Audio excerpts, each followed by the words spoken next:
जुग जुग अटल चौर छत्र तक दे मालिक, राजा न राज आना न भान, देवा न देव उपमा महान सतगुरु साहिब श्री गुरु ग्रंथ साहिब जी महाराज जी के पावन पवित्र चरणों शरण के अंदर जुट बैठे गुरसिख प्यार वाले वडभागे हो। सतगुरां दे दर दे उत्ते अमृत वेले जुड़ बैठण दा सुभाग समा प्राप्त हो रहा है, क्योंकि सतगुरां दे वचन ने अमृत वेला सच नाम वडियाई विचार कि अमृत वेला वो वक्त है, वो समा है जिस समय दे विच असीं परमात्मा दे नाम नूं जप के, परमात्मा दे नाम नूं ध्या के उस परमात्मा दे नाल जुड़ सकते हैं, उहदी प्रीत दे नाल असीं प्रीत पा सकते हैं। अमृत वेले मानसिक तौर के उत्ते, सरीरक तौर के उत्ते इंसान बिल्कुल सुचेत होया करता है। अमृत वेले का जपिया होया नाम, कीती हुई गल, कीती हुई समझ उस सदैव जीवन दे विच टिकाऊ मान हो जाती है। ते अमृत वेले समाग के महीने के अंदर असी रल मिल के संगति रूप दे विच धन गुरु नानक देव जी महाराज जी की पावन पवित्र मुखारबिंद तो उचारण की हुई बाणी जप बाणी का विचार करनी है, जप बाणी को समझण का यतन करना है। गुरु नानक देव जी महाराज जी ने सानू जप जी साहिब जी के अंदर किन्ना को अध्यात्मक मार्ग, किन्ना को संसारिक तो अगे तोरदियां हुई गल सारी समझाउणा कीती है। विचारां दी सांझ पाउण तो पहला सतगुरां दे चरनां कमलां च हाज़री लवाउंदियां होइयां गुर फतेह प्रवान करना करो जी। वाहिगुरू जी का खालसा, वाहिगुरू जी की फतेह। जदों जपजी साहिब जी की शुद्ध पढ़न की गल करते हैं ना, तो साडे सामने इतिहास की वो घटना सांझी सामने आ जाती है जो मेरी पीढ़ी के मालिक धन गुरु हरगोबिंद साहिब जी महाराज जी ने श्री हरगोबिंदपुर साहिब जी की धरती के उत्ते उचारण की सी। धन गुरु हरगोबिंद साहिब जी महाराज जी पलंग के उत्ते बैठे ने, संगत सारी नजदीक बैठी है। धन गुरु हरगोबिंद साहिब जी महाराज जी ने गुरसिखां दे विच एक गल आखना की कि जिहड़ा सानू जपजी साहिब जी का बाणी का पाठ शुद्ध सुनाऊंगा, अजे कली बाणी के शुद्ध पाठ की गल की। जिहड़ा सानू बाणी शुद्ध सुनाऊंगा, जो वो मंगेगा मैं उन्होंने देण नूं तैयार होवांगा। जो भी वो चितवेगा, जो भी मंगेगा असीं उन्होंने देण नूं तैयार हैं। सारियां ने थोड़ी नीवियां पाइयां। भाई गोपाला जी उठे ने ते उन्होंने सतगुरु गुरु हरगोबिंद साहिब जी महाराज जी के कोल गए ते दोवें हथ जोड़ के निमरता साहब बेनती की, सच्चे पातशाह जे आप जी रहमत करो, आप जी का हुक्म होवे ते बाणी सुनावा। मेरी अपनी कोई पाया नहीं है कि मैं शुद्ध बाणी पढ़ सका, तुसी रहमत करो ते बाणी शुद्ध पढ़ने की कोशिश करता है। सतगुरु ने कोलों आशीर्वाद लै करके भाई गोपाला जी बाणी पढ़नी शुरू की है। धन गुरु हरगोबिंद साहिब जी महाराज जी ने अपने नाल पलंग के उत्ते बिठाया है। भाई गोपाला जी पलंग के उत्ते मेरी पीढ़ी के मालिक के नाल बैठ के बाणी पढ़नी आरंभ की है। जदों बाणी का अध तो ऊपर चले गई तो धन गुरु हरगोबिंद साहिब जी महाराज जी ने हौली हौली जो पलंग के उत्ते नाल शस्त्र वगैरह, पत्था, तीरां दा पत्था, कमान, नाल किरपान इत्यादि सारे शस्त्र उतार के बैठे हुए सन। जो जो बाणी पढ़ते पे ने त्यों त्यों धन गुरु हरगोबिंद साहिब जी महाराज जी अपने शस्त्रां नूं संभालने शुरू कीते ने। लेकिन जदों अखीरलियां पौड़ियां दे विच आण के जदों मन दे अंदर भाई गोपाला जी के मन दे विच आया कि किते सच्चे पातशाह मेरी बाणी शुद्ध सुनने दे नाल करके मेरे उत्ते खुशी दे विच रहमत कर देन ते इन्हां दे कोल किते जिहड़े अरबी घोड़े आए ने गुलबाग ते दिलबाग उन्हां दे विच एक घोड़ा किते मैनूं दे देण ते मेरी खुशी दा कोई ठिकाना ना रह जावे। सच्चे पातशाह जिहड़े शस्त्र चुके सन वो सारे शस्त्र फिर पलंग दे उत्ते रख दिते क्योंकि इहदे गुरु ते गुरसिख दे विचली गल चल रही सी मानसिक तौर के उत्ते किते उन्हां दी मंग सी कि मैनूं एक घोड़े की प्राप्ति हो जाए। तो गुरु पातशाह घट घट के अंतर की जान तो भले बुरे की पीर पछाण सच्चे पातशाह हरदियां दे जानन वाले धन गुरु हरगोबिंद साहिब जी महाराज जी ने जदों ये शस्त्र रखना कीते ने फिर पलंग के उत्ते बह गए ने तो ज्यों ही भाई गोपाला जी ने बाणी पढ़दियां अखीर कीता जिनी नाम ध्याया गए मुशक्कत काल नानक ते दूज दे कीती छुट्टी नाल जदों समाप्ति कीती है तो सच्चे पातशाह ने इको ही गल आखी गोपालिया जा घोड़ा खोला ये बड़ा खुश तो नाल ही गुरसिखां ने सवाल किया सच्चे पातशाह जदों बाणी पढ़ते पे सन ते वेची तुसीं अपने शस्त्र बस्त्र संभालने शुरू कर दिते सी उहदा कारण की सी। ते धन गुरु हरगोबिंद साहिब जी महाराज जी कहन लगे ये इन्नी शुद्ध बाणी पढ़ता पिया सी साडा मन करदा सी इहनूं तखत दे देईए लेकिन इहदा मन घोड़ियां दे उत्ते आ गया इहनूं हुण घोड़े इहदी मन इच्छा सी ओहदी पूरी कर दित्ती है। कहण तो भाव जदों असीं गुरबाणी शुद्ध पढ़दे हां ते गुरु दे कोलों जो मंगांगे गुरु सानूं देण नूं तैयार है। दूसरी गल गुरु किन्ना अदब सत्कार गुरबाणी नूं दिंदे ने क्योंकि दोनों चीज़ां सानूं परस्पर समझणियां पैणियां ने ना तां असीं उस तो अगले स्टैप ते तुरांगे।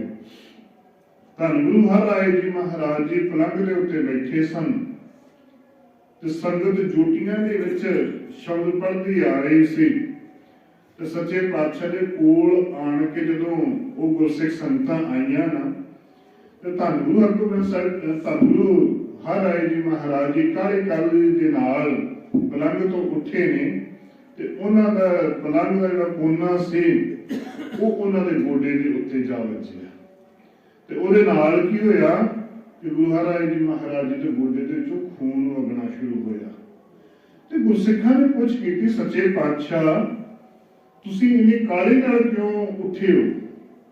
तो सतगुरु गुरु हरराय जी महाराज जी कहने लगे साडे गुरसिख बाणी पढ़ते आ रहे सन ते उन्हां दा अदब सत्कार साडा बनदा अधिकार बनन नूं देना चाहिए।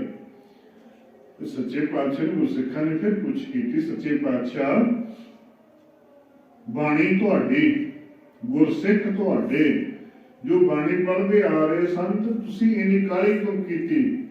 कहने लगे साडी बाणी नहीं है ये बाणी धुर की बाणी आई तिन सगली जिंद मिटाई ये परमात्मा दे दरों घरों बाणी आई हुई है ते इस बाणी नूं जिन्ना भी शुद्ध पढ़िया जावे जिन्हें भी उन्होंने अर्थां समेत पढ़िया जावे उन्हां लाहा ही लाहा है। असीं कोशिश करनी है गुरबाणी नूं शुद्ध पढ़न गुरबाणी नूं जो कि समझ के पढ़ना। एक होर गल आउंदी है कि गुरबाणी शुद्ध क्यों नहीं पढ़ी जाती। साडे मन के अंदर अगला सवाल आता है पंजाबी असीं सारे पढ़ लेने हैं लेकिन गुरबाणी जो असीं पढ़ते हैं शुद्ध क्यों नहीं पढ़ते कि साडे मन के अंदर किहड़ी गल समझ नहीं आउंदी जां गुरबाणी कोई औखी है जां की चक्कर है। असलीयत दे विच गुरबाणी असीं पढ़ सकते हैं सारे लेकिन थोड़ा जिहा सानू पहला मुहार नहीं देखो देखो हुण आम तौर के उत्ते स्कूलों के विच मुहावरे नहीं पढ़ाए जाते। पहले समयां दे अंदर सारे स्कूलों के विच बच्चों को मुहावरे पढ़ाई जाती सी, जिन्हां दे करके उन्हां नूं हरेक पंक्ति के हरेक जिहड़े अखर जे सिहारी बिहारी औंकड़ दुलैंकड़ उन्हां दी आवाज़ मूँह दे विचों कढणी आउंदी सी। हुण बच्चियां नूं उन्हां दी आवाज़ां दे बारे विच पता ही नहीं लगदा, जिहदे करके वो शुद्ध बाणी नहीं पढ़ सकते। दूसरा कारण है कि असीं अणगौल पुणे दे विच असीं बाणी पढ़दे हां, ते तीसरा जदों असीं काली काली बाणी पढ़ांगे तेजी तेजी दे नाल साडीआं गलतियां आम तौर दे उत्ते होवणगीआं। ते कोशिश करनी है कि असीं इस सारी बाणी दे बारे विच समझण दी कोशिश करनी है कि किवें किवें असीं बाणी पढ़नी है ते किवें किवें उन्हां दी धुनां उचारण करनियां ने। जेकर आप जी गुटके भी लिया सकते हो जपजी साहिब जी, तो बहुत सोहनी गल है, ताकि सानू हरेक अखर की आवाज़ सानू पता लग सके, हरेक अखर की जिहड़ी सिहारी बिहारी क्यों लगी हुई है, उसका कारण की है, वो भी असीं नाल नाल उचारण आप जियां दे नाल। देखो ये संगति तौर के उत्ते जदों असीं गुरबाणी नूं सच्चे पातशाह दे बचनां नूं पढ़दे हां ना, तो सच्चे पातशाह आखदे ने सत संगत चट साल है जित हर गुण सिखा। कि सत्संगत एक ऐसी पाठशाला है, एक ऐसी क्लास है जिहदे विच असीं परमात्मा दे गुण सिखण दे वास्ते आए हैं, जिहदे विच असीं हर एक गल सीखनी है। असीं इहदे विच देखो बाहरी तौर के उत्ते असीं कल्ला संसारिक तौर के उत्ते जेकर असीं आख लईए कि गुरु दर दे उत्ते या मत्था टेकिया, प्रसाद चढ़ाया, कड़ा प्रसाद लिया ते घर नूं चले गए, बस इसे तक नहीं सीमित रहना। एक पाठशाला है, एक अध्यात्मक तलता दा स्कूल है, जिहदे विच असीं सीखना ही सीखना है। इहदे विच कोई सिखाउण वाला नहीं है। ये जेकर गुरु ने रहमत की है तां ये बख्शिश करके इस जगह के उत्ते बैठ के आप जियां दे नाल विचार साझ कर रहा है, ये कोई मैं अपने करके नहीं कर रहा, ये केवल ते केवल एक क्लास दे विच एक बैठ के ही असीं सारिआं ने रल मिल के गुरु दे वचन साझे करने ने, ताकि सानू सारिआं नूं ये बख्शिश प्राप्त हो जाए। गुरु पातशाह ने रहमत की है ताकि असीं सतगुरां दे वचनां नूं समझण दा यतन करिए। हुण असीं जिहड़े वचन साझे करने ने सच्चे पातशाह दे सारे ने रल मिल के पढ़ना। एक ओंकार सतनाम करता पुरख निर्भउ निर्वैर अकाल मूरत अजूनी सैभं गुर प्रसाद। और सब तो पहला शब्द आया है एक ओंकार। असीं आम तौर के उत्ते इस शब्द नूं कई एक मकार भी कह दिंदे आ, एक ओंकार भी कह दिंदे आ, कई रूपां दे विच जिवें जिवें किसी दा बोल बनता है उस तरीके नाल कहना शुरू कर दिंदे आ। लेकिन ये चार शब्दों का सुमेल है, एक ओंकार प्रभु परमात्मा नाल एक ओ आम तौर के उत्ते ओम साडे गुआढ़ी धर्म दे विच जां पिछोकड़ वाले धर्म दे विच ओम आख्या जाता सी ज्यादातर। तो सच्चे पातशाह ने क्योंकि वो ओम इस वास्ते आख्या जाता सी कि तिन्ना देवतियां का स्वरूप करके मन करके वो चलते सन कि ब्रह्मा विष्णु ते महेश की गल की जाती है। वो हिंदू धर्म दे विच मन्निया जाता है कि ब्रह्मा सृष्टि पैदा करता, महेश जिहड़ा शिव जी है वो संहार करता है, तो विष्णु जिहड़ा सारी संसार नूं पालदा है।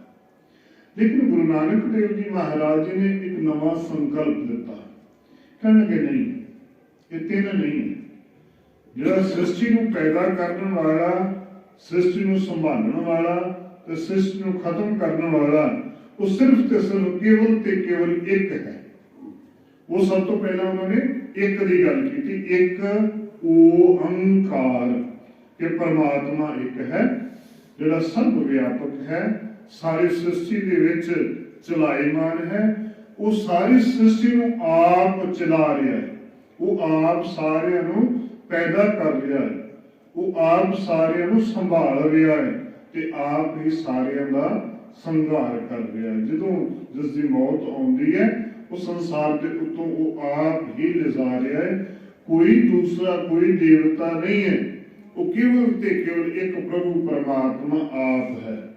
ਜਦੋਂ एक की गल करते हैं तो उन्होंने कुछ करिए कि सच्चे पातशाह जो वो एक है तो उसका नाम की है, तो सतगुरु ने अगली गल कह देना कि सतनाम, उसका नाम है सत। सत तो भाव है वो अटल है, वो बिल्कुल पक्का है, उसका नाम है केवल ते केवल सच है। सच झूठ नहीं होता, केवल ते केवल सच ही होता है। सच की कोई डेफिनेशन सिर्फ सच बोलिए, सच धर्म झूठ ना बोलिए, केवल ते केवल सच ही, वो सत ही है। सत नाम, उसका नाम सदा दे लई सत है, वो सदा दे लई, चाहे उसको किसी ने राम किया, चाहे उसको रहीम किया, किसी ने अल्लाह किया, किसी ने गॉड किया, किसी ने वाहिगुरु किया, है वो सत है। वो एक परमात्मा एक है और उसका नाम जड़ा है वो सत है। हुण वो करदा की है, परमात्मा करदा की है, जेकर सानू कोई सवाल करे ना, देखो जपजी साहिब की एक ऐसी बाणी है जिहड़े गुरु ग्रंथ साहिब दे जिन्ने सबजैक्ट ने वो सारे जपजी साहिब दे विच सच्चे पातशाह ने खोल के दसे हैं। सतगुरु ने कुछ कहिए कि सच्चे पातशाह वो करदा की है, जे वो सच है, जे वो एक ओंकार है, वो करदा की है। तो सच्चे पातशाह ने कहना कीता करता पुरख, वो सारी सृष्टि नूं बनाउण वाला है। करता तो भाव है क्रिएटिव, सारे नूं बनाउण वाला, सारे नूं पैदा करने वाला वो आप है। पुरख, पुरख तो भाव है मालिक, वो आप पुरख दे एक वचन शब्द है, वो आप एक वचन है, वो एक अकाल पुरख सारी सृष्टि नूं बनाउण वाला है। निरभउ कहणगे वो किसी को डरदा नहीं ते ना ही उसका किसी दे नाल वैर। हुण देखो जिहड़ा खुद प्यो होवे, जिहने सारिਆਂ ਨੂੰ ਬਣਾਇਆ होवे, ਉਹਨੂੰ ਕਿਹਦੇ ਕੋਲ डर होਊਗਾ? प्यो ਦਾ ਕਿਹਦੇ ਨਾਲ ਵੈਰ ਹੋਊਗਾ? ਆਪਣੇ ਪੁੱਤਾਂ ਨਾਲ ਵੈਰ ਹੁੰਦਾ ਹੈ? ਨਹੀਂ ਹੋਏਗਾ, क्योंकि प्यो आ ਉਹਨੂੰ ਸਾਰੇ ਪੁੱਤ ਇੱਕੋ ਬਰਾਬਰ ਹੈ, ਭਾਵੇਂ ਮਾੜਾ ਵੀ ਹੋਊ ਭਾਵੇਂ ਚੰਗਾ ਹੋਵੇ, प्यो ਦੇ प्यो ही रहना, ਉਹਦਾ ਵੈਰ ਥੋੜੀ ਕਿਸੇ ਨਾਲ ਹੋਣਾ। वो प्रभु परमात्मा ने सारी सृष्टि बनाया है, वो आप भी निर्भउ है कि आप ही निर्वैर है। अकाल मूरत, अकाल तो भाव है जो समय तो रहत है, मौत तो रहत है, काल के चक्कर दे विच नहीं पैंदा। वैसे शब्द जिहड़ा है काल, जिहड़ा शब्द है मौत है, समा है, ਤੇ ਜਦੋਂ ਅਗੇਤਰ ਆ ਗਿਆ, ਐੜਾ ਆ ਗਿਆ ਤੇ ਅਕਾਲ ਹੋ ਗਿਆ, ਸਮੇਂ ਤੋਂ ਰਹਿਤ ਹੋ ਗਿਆ। ਮੂਰਤ, ਮੂਰਤ ਤੋਂ ਭਾਵੇਂ ਹਸਤੀ, ਉਸ ਦੀ ਜਿਹੜੀ ਹਸਤੀ ਹੈ ਪਰਮਾਤਮਾ ਦੀ, ਉਹ ਸਮੇਂ ਤੋਂ ਰਹਿਤ ਹੈ। ਪਰਮਾਤਮਾ ਦੀ ਜਿਹੜੀ ਹਸਤੀ ਹੈ ਉਹ ਮੌਤ ਤੋਂ ਰਹਿਤ ਹੈ, ਅਜੂਨੀ। ਦੇਖੋ ਦੁਨੀਆ ਦੇ ਅੰਦਰ ਵੱਖ-ਵੱਖ ਧਰਮਾਂ ਦੇ ਅੰਦਰ ਜਦੋਂ ਗੱਲ ਕੀਤੀ ਜਾਂਦੀ ਹੈ ਤੇ 84 ਲੱਖ ਜੂਨਾਂ ਦੀ ਗੱਲ ਸਾਹਮਣੇ ਆਉਂਦੀ ਹੈ, लेकिन सच्चे पातशाह कहते प्रभु परमात्मा ते अजूनी है, उस जूना दे विच आउंदा ही नहीं, उन्होंने जूना दे विच लियाउण वाला कोई है ही नहीं, वो केवल ते केवल अजूनी है। अजूनी सह भंग। इत्थे आम तौर दे उत्ते जदों टिप्पी दी गल आउंदी, अखीर दे अखर दे उत्ते टिप्पी दी गल आउंदी है, ਅਸੀਂ ਗੱਗਾ ਵਰਤਦੇ, ਸਹਿ ਭੰਗ बोल ਦਿੰਦੇ हैं। ਸਹਿ ਭੰਗ नहीं है, ਇਹ ਜਿੱਥੇ ਵੀ ਗੁਰਬਾਣੀ ਦੇ ਅੰਦਰ ਜਿੱਥੇ ਵੀ ਅਖੀਰ ਦੇ ਅੱਖਰ ਦੇ ਉੱਤੇ ਟਿੱਪੀ ਆਵੇਗੀ, ਕਿਉਂਕਿ ਸ਼ਬਦ ਸੰਸਕ੍ਰਿਤ ਦੇ ਅੰਦਰ ਟਿੱਪੀ ਵਰਤੀ ਜ਼ਿਆਦਾ ਜਾਂਦੀ ਹੈ। ਅੱਗੇ ਵੀ ਇੱਕ ਬੇਨਤੀ ਕੀਤੀ ਸੀ, ਗੁਰੂ ਗ੍ਰੰਥ ਸਾਹਿਬ ਜੀ ਮਹਾਰਾਜ ਜੀ ਵੱਖ-ਵੱਖ ਭਾਸ਼ਾਵਾਂ ਦਾ ਸੁਮੇਲ ਹੈ। ਤੇ ਗੁਰਦੇਵ ਪਾਤਸ਼ਾਹ ਨੇ इतने संस्कृत के शब्द सह भंग तो भाव है वो खुद अपने आप तो बनया होया है। ਉਹਦਾ कोई मां नहीं, परमात्मा का कोई प्यो नहीं। साडे सारिਆਂ ਦਾ मां प्यो है ना, लेकिन वो सारिਆਂ ਦਾ मां प्यो है। ਉਹਦਾ कोई मां प्यो नहीं है, वो खुद अपने आपे दे विचों बनया है। सह भंग तो भाव है स्वै, वो अपने आप तो भंग तो भाव बनया होया है, वो अपने आप तो बनया होया है। गुर प्रसाद ते गुरु की कृपा के सदका ही उस परमात्मा के नाल मिलिया जा सकता है। उस परमात्मा को मिलना होवे ते गुरु की कृपा लैनी पैनी है, गुरु की बख्शिश लैनी पैनी है। हुण इत्थे जेकर असी एक ओंकार तक पहुंचना होवे ते फिर की करना पवेगा? जे असी एक परमात्मा नाल मिलना होवे तो फिर सानू की करना पवेगा? जो असी विचारांगे ना, डीपली स्टडी करांगे इहदे उत्ते ही, तो फिर सानू उल्टे तौर के उत्ते शुरू करना पवेगा। पहला गुरु की कृपा लैनी पवेगी, बाणी पढ़ के, नाम जप के, सेवा करके, सिमरन करके, गुरु की कृपा के पात्र बन के फिर उस अकाल पुरख के नाल मिलन के वास्ते सह भंग होना पवेगा, फिर अजूनी के नाल जुड़ना पवेगा, फिर मूर्त हस्ती के नाल परमात्मा नाल जुड़ना पवेगा, अकाल की अवस्था विच आना पवेगा, निर्भव ते निर्वैर होना पवेगा। फिर उस दा नाम जपदियां जपदियां एक ओंकार दे ताईं साडी पहुंच हो जाएगी। ये साडा मूल मंत्र है। ये साडा गुरु ग्रंथ साहिब दे विच आरंभ दे विच शब्द ये आउंदे ने। ये गुरु ग्रंथ साहिब जी महाराज जी दे अंदर ये 33 वार ये शब्द आउंदे ने। मूल मंत्र जिहड़ा है ना, ये 33 वार आउंदा है। कई बारी कई संप्रदायां दे विच अगे जप आसा जुगा सच भी पढ़िया जाता है, लेकिन गुरु सिख रहत मर्यादा के अनुसार या गुरु मर्यादा के अनुसार ये जेकर वो दूसरी बारी वध लिखिया होगा तो गुरु ग्रंथ साहिब जी महाराज जी के अंदर भी अगे जरूर लिखिया होगा, हर थां दे उत्ते लिखिया होगा, लेकिन ये आरंभ वेले ही ये आउंदा है। इस करके मूल मंत्र है, जिस समय पंज प्यारे सहबान जो अमृत की दात दिंदे ने उस समय भी ये इन्ना ही मूल मंत्र का जाप करवाया जाता है। अगला शब्द है जप। तुसी जिहड़े नितनेम करदे हो, बाणी पढ़न वाले हो, तुसी जरूर देखिया होवेगा जप दे अगले पासे भी 2 डंडियां आउंदियां ने, पिछले पासे भी 2 डंडियां आउंदियां। पंजाबी तो तुसी पढ़दे हैं ना, तो पंजाबी में जो लाइन खत्म होती है उत्थे एक डंडी आती है कि ये सेंटेंस खत्म हो गया, ये लाइन खत्म हो गई है। लेकिन गुरबाणी के विच हमेशा 2 डंडियां आउंदियां ने, हरेक लाइन खत्म होने के उत्ते 2 डंडियां आउंदियां ने। मूल मंत्र की जो समाप्ति हुई है उत्थे 2 लाइनां आ गई कि ये इत्थे खत्म हो गया। हुण अगले बाणी का नाम है जप, उत्थे 2 डंडियां पहले आ ते 2 डंडियां बाद दे विच, विचकार शब्द आ जप। जप इत्थे औंकड़ लगी हुई है। जप तो भाव है ये एक वचन है, इनू ध्योना, जप तो भाव है ध्योना, सिमरन करना। जप का बाणी का नाम है जप। हुण शब्द आया पहला श्लोक, क्योंकि जपजी साहिब जी के अंदर ख्याल करना, जदों असीं जपजी साहिब नूं पढ़ना है, समझना है, तो हर एक गल सानूं समझ आउणी चाहिए है।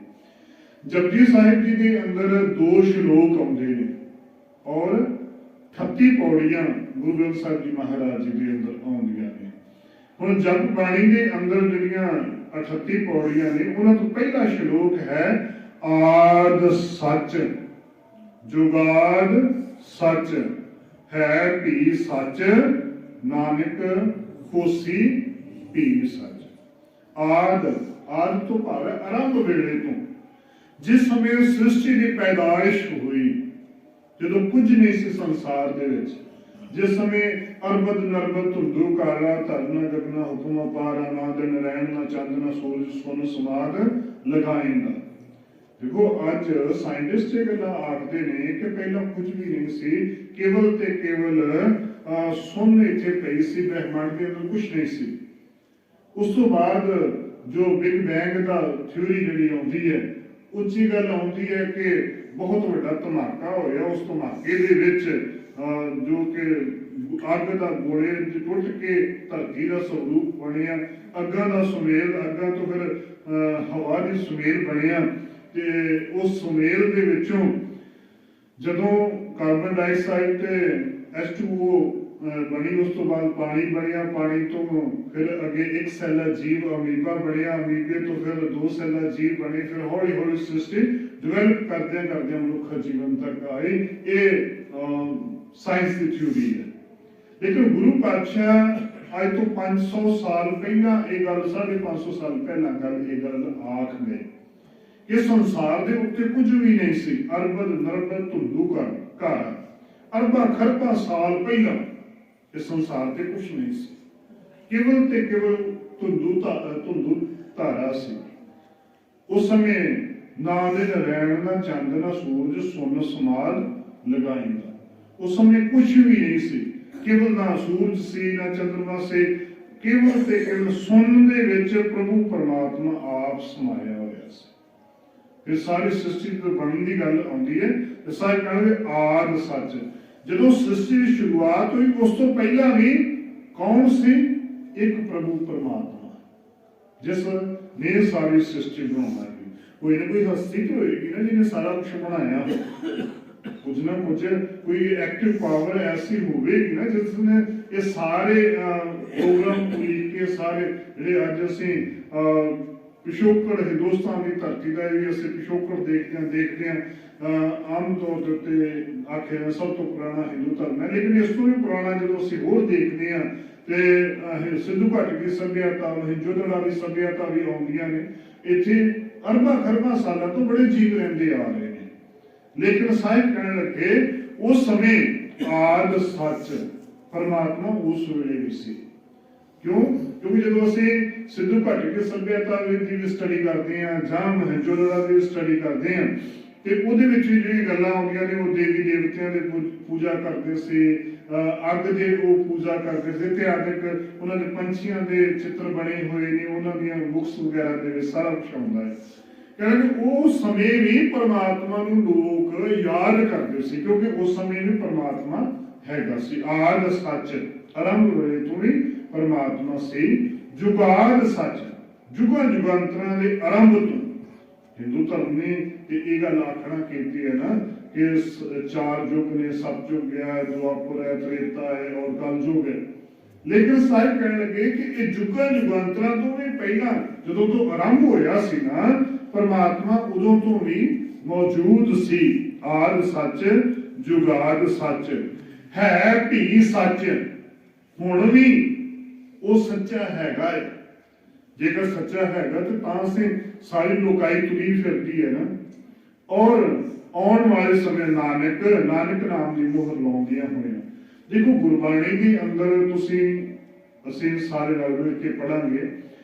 ਗੁਰਬਾਣੀ ਦੇ ਵਿੱਚ ਨਾਨਕ ਕਹੇ, ਨਾਨਕ ਦਾਸ, ਨਾਨਕ ਜਨ ਨਾਨਕ, ਬੜੀ ਸ਼ਬਦ ਆਵੇਗਾ। ਨਾਨਕ ਦਾਸ ਸ਼ਬਦ ਹੈ, ਨਾਨਕ ਜਨ ਆਏਗਾ। ਇਹ ਸਾਰੇ ਸ਼ਬਦ ਜਿਹੜੇ ਆਉਣਗੇ ਨਾ, ਜਿੱਥੇ ਵੀ ਨਾਨਕ ਸ਼ਬਦ ਆਵੇਗਾ ਉੱਥੇ ਹਲਕਾ ਜਿਹਾ ਵਿਸ਼ਰਾਮ ਜ਼ਰੂਰ ਦੇਣਾ। ਨਾਨਕ ਇੱਥੇ ਦਾਸ ਨਾਨਕ ਕਹਿ ਰਿਹਾ ਹੈ, ਨਾਨਕ ਹੋਸੀ ਵੀ ਸੱਚ। ਆਉਣ ਵਾਲੇ ਨਾਨਕ ਦਾਸ ਇਹ ਗੱਲ ਕਹਿ ਰਿਹਾ ਹੈ ਕਿ ਸ੍ਰਿਸ਼ਟੀ ਦੇ ਆਉਣ ਤੱਕ ਵੀ, ਆਉਣ ਵਾਲੇ ਸਮੇਂ ਤੱਕ ਵੀ ਪ੍ਰਭੂ ਪਰਮਾਤਮਾ ਇਸੇ ਤਰੀਕੇ ਦੇ ਨਾਲ ਸੱਚਾ ਹੈ, ਸੱਚਾ ਚਲਾਇਮਾਨ ਹੋਵੇਗਾ। ਸੱਚਾ ਪ੍ਰਭੂ ਪਰਮਾਤਮਾ ਇਸੇ ਤਰੀਕੇ ਦੇ ਨਾਲ ਮੌਜੂਦ ਰਹੇਗਾ। ਉਸ ਦੀ ਜਿਹੜੀ ਸਥਿਤੀ ਹੈ, ਉਸ ਦੀ ਜਿਹੜੀ ਪਾਵਰ ਹੈ, ਇਸੇ ਤਰੀਕੇ ਦੇ ਨਾਲ ਸਾਡੇ ਕੋਲ ਮੌਜੂਦ ਰਹੇਗੀ। ਕਿਉਂਕਿ ਦੇਖੋ ਇਹਨਾਂ ਦੇ ਵਿੱਚ ਤੁਸੀਂ ਆਮ ਤੌਰ ਦੇ ਉੱਤੇ ਇੱਕ ਗੱਲ ਧਿਆਨ ਰੱਖਣਾ, ਗੁਰਮੁਖੀ ਲਿਪੀ ਦੇ ਅੰਦਰ ਜਿਹੜੀ ਅਸੀਂ ਪੰਜਾਬੀ ਪੜ੍ਹਦੇ ਹਾਂ ਹੁਣ ਦੇ ਸਕੂਲਾਂ ਦੇ ਵਿੱਚ ਜਾਂ ਯੂਨੀਵਰਸਿਟੀਆਂ ਦੇ ਵਿੱਚ, ਉਹਨਾਂ ਦੇ ਵਿੱਚ ਅਖੀਰਲੇ ਅੱਖਰ, ਹੁਣ ਇਹਨਾਂ ਦੇ ਸ਼ਬਦਾਂ ਦੇ ਵਿੱਚ ਅਖੀਰਲੇ ਅੱਖਰ ਦੇ ਸਿਹਾਰੀ ਵੀ ਆਇਆ ਹੈ ਤੇ ਔਂਕੜ, ਅਖੀਰਲੇ ਅੱਖਰ ਦੇ ਅੰਦਰ ਔਂਕੜ ਵੀ ਆਇਆ ਹੈ। जिवें आद दे दत्ते दे सिहारी भी आई है, अखीरले अखर दे चिचे दे औंकड़ भी आई है, फिर जुगाड़ दे विच भी सिहारी आई है, फिर चिचे दे औंकड़ भी आई है। इस तरीके नाल व्याकरण दे रूप दे विच भी ने। हुण ये पंजाबी बोली दे विच लिखती दे विच ये जाने कि नहीं आउंदे, लेकिन गुरबाणी दे विच अखीरले अखर दे सिहारियां आउंदियां ने। हुण अखीरले अखर केवल ते केवल ईड़ी ते हाही दी सिहारी बोली जाती है, और अखीरले अखर दे ऊड़े ते हाहे दे औंकड़ बोली जाती है, वो भी सारे थावां दे उत्ते नहीं बोली जाती। तुसीं नाल नाल गुटका साहिब लैके आओगे, इस सारे नाल नाल असीं आपणे नाल सांझी करी जावांगे कि क्यों नहीं आउंदियां। असलीयत दे विच पहली गल कि जिहड़ी सिहारी जदों असीं लड़ीवार गुरु ग्रंथ साहिब जी महाराज जी तो पढ़दे हां ना, लड़ीवार बीड़ां दे उत्तों, क्योंकि पुरातन समयां दे अंदर सारियां लड़ीवार बीड़ां हुंदियां ने। हुण भी जिन्ने भी इतिहासक गुरुद्वारे ने उन्हां सारियां दे विच लड़ीवार प्रकाश कीते ने। साडे गुरुद्वारा साहिब भी लड़ीवार बीड़ रखी हुई है। असीं आम तौर दे उत्ते जदों लड़ीवार पढ़न दी गल आउंदी है ते सारे पिछे हट जांदे आ। क्यों? क्योंकि वो पढ़ी नहीं जाती। कई बार असीं आखदे ये डंडा बीड़ है, ये नहीं पढ़ी जाएगी। उस पढ़न दे वास्ते भी जेकर सुखाला बनाउण वास्ते आप जी नाल कुछ वचन साझे करांगे कि आद दबे दे सिहारी जो अखीरले अखर नूं सिहारी होवेगी उहनूं पद छेद कर दिंदी है, उहनूं वखरा कर। जदों जिथे भी अखीरले अखर नूं सिहारी होएगी वो शब्द चेंज हो जाएगा। जां औंकड़ होएगी, ये दो शब्द वरते गए ने, औंकड़ ते सिहारी ਜਿਹੜੇ ਇਹ ਵਿਆਕਰਣ ਦੇ ਅਨੁਸਾਰ ਵਰਤੇ ਗਏ ਨੇ। ਇਹ ਪਦ ਛੇਦ ਨੂੰ ਅਲੱਗ-ਅਲੱਗ ਕਰਨ ਵਾਸਤੇ ਵੀ ਵਰਤੇ ਗਏ। ਨੰਬਰ 1 ਇਹ ਇਹਨਾਂ ਨੂੰ ਵੱਖਰੇ ਕਰਨ ਵਾਸਤੇ ਵੀ ਵਰਤੇ ਗਏ। ਤੇ ਦੂਸਰੀ ਗੱਲ ਕਿ ਇਹਨਾਂ ਦੇ ਅਰਥ ਗਹਿਰਾਈ ਦੇ ਵਿੱਚ ਖੜਨ ਦੇ ਵਾਸਤੇ ਜਾਂ ਇੱਕ ਵਚਨ ਸ਼ੋਅ ਕਰਨ ਦੇ ਵਾਸਤੇ, ਜਿਹੜਾ ਸੱਚ ਦੇ ਚਿੱਚੇ ਦੀ ਔਂਕੜ ਹੈ, ਬਿਲਕੁਲ ਇੱਕ ਵਚਨ ਹੈ ਸੱਚ ਹਮੇਸ਼ਾ ਸੱਚ ਰਹੇਗਾ, ਉਹਦੇ ਵਿੱਚ कुछ होर फेर बदल नहीं हो सकता। ये दो कारणों के करके ये लगियां हुई ने। वो असीं ज्यों-ज्यों विचारांगे कई गल्लां साडीआं नवीआं इहदे विच सांझियां होण दे यतन होणगे, ताकि असीं गुरमत नूं समझण दे वास्ते, गुरबाणी नूं समझण दे वास्ते सुखाला बन जावेगा। ते जदों सुखाला बनेगा, हुण जिहड़ी पहली पौड़ी है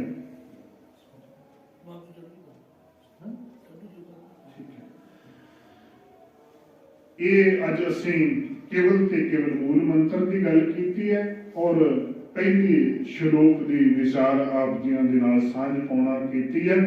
कल तो असीं जपजी साहिब जी की पहली पौड़ी की आरंभता करांगे। कोशिश करियो कि कल नूं गुटका साहिब जपजी साहिब जी दे नाल लैके आउण, क्योंकि असीं हरेक गल जिवें दुलावां आउणगीआं, सिहारी आवेगी, बिहारी आवेगी, किहड़े शब्द बोले जाणगे, किहड़े शब्दां दे की अर्थ होणगे। जिहड़े छोटे बच्चे ने जिहड़े कापी पैन भी लिया सकते हैं, वो लै आउण ते होर वधिया होवेगा, ताकि इन्हां चीज़ां नूं चंगी तरह से एक क्लास के वांगू असीं देखो। गुरुद्वारा जिवें पहला बेनती की, एक चटसाल है, एक पाठशाला है। इत्थे असीं संगती तौर दे उत्ते सारे रल मिल के सीखना है। इत्थे कोई सिखाउण वाला नहीं है, इत्थे कोई ज्ञानवान नहीं है, इत्थे कोई मान हंकार वाली कोई गल नहीं है। इत्थे केवल ते केवल असीं पढ़न दे वास्ते गुरु दे दर दे उत्तों कुछ ना कुछ सिक्ख्या प्राप्त करने वास्ते आउणा है। कोशिश करांगे सतगुरु रहमत करन, साडे विच आप विचर के सानूं इह सारी सुमत देण, ताकि गुरु दे कोलों असीं ये सोच, ये समझ, ये सुमत लै सकीए, ताकि असीं गुरमत दे धारणी हो सकीए। गुरु जो कहता है उसनूं समझ सकीए कि गुरु सानूं की समझाउणा चाहुंदे ने। असीं उन्हां दे विचार करांगे। सो गुरबाणी दीआं विचार करदिआं बेनत भुलां चुक हुंदिआं ने। गुरु ते संगत बख्शण योग है, पुर चुक लिखिवा। वाहिगुरू जी का खालसा, वाहिगुरू जी की फतेह।